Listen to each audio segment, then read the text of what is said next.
There's this really bold claim making the rounds about Nigeria's federal civil service. Oh, yeah. They're aiming to go completely paperless. And get this, the deadline is December 31st, 2025. Wow. That's less than 18 months. Oh. Very ambitious. Exactly. So for our deep dive today, the big question is, how serious is this? I mean, is it achievable? And maybe more importantly, what else is going on? What are the deeper reforms needed to actually make this happen? Well, it's definitely more than just scanning documents, that's for sure. It ties directly into President Tinubu's bigger picture, the Renewed Hope agenda. Right.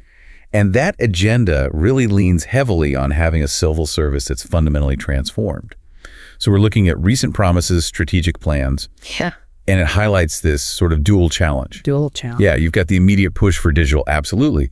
But underneath that, there's this need for a massive institutional overhaul. That's the crucial part, really. Yeah. Okay, so let's zoom in on that immediate digital deadline first.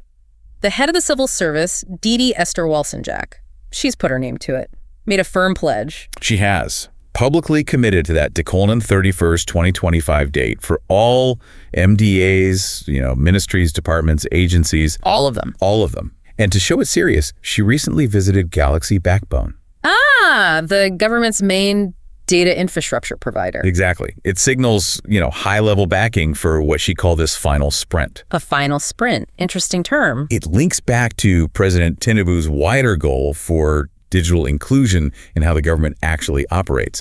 And Galaxy Backbone, well, they're asking for support too. For what specifically? To get the existing digital infrastructure fully activated, expand local networks and government offices. It's a huge logistical task. It needs a lot of coordination and, frankly, resources. And this digital push, it's not just for efficiency's sake, is it? You mentioned the bigger picture. No, not at all. It feeds directly into the president's really audacious goal for Nigeria's economy. The $1 trillion economy target by 2030. That's the one.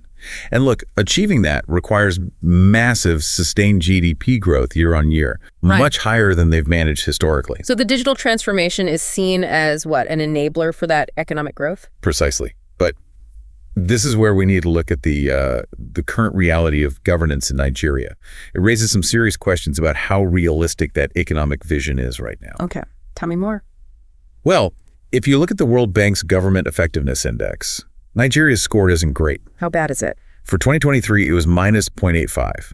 Now, the scale goes from minus 2.5 to plus 2.5. So that score puts Nigeria at 151st out of 193 countries. 151st. Wow. Okay. So what does that low score actually point to? It points to some pretty persistent, deep-seated institutional weaknesses. Things like limited professionalism in the civil service, policies changing all the time, public services not being delivered effectively, and, a lack of accountability. Right. Systemic issues. Very systemic. Yeah. And you also have to factor in the human capital challenge.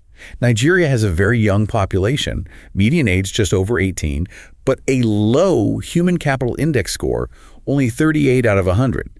That impacts everything from productivity to innovation potential. Okay, so given those, as you said, deep-seated weaknesses, how on earth does the civil service plan to become this co-architect of the president's big agenda? How do they fix themselves? That's where the Federal Civil Service Commission, the FCSC, comes into play.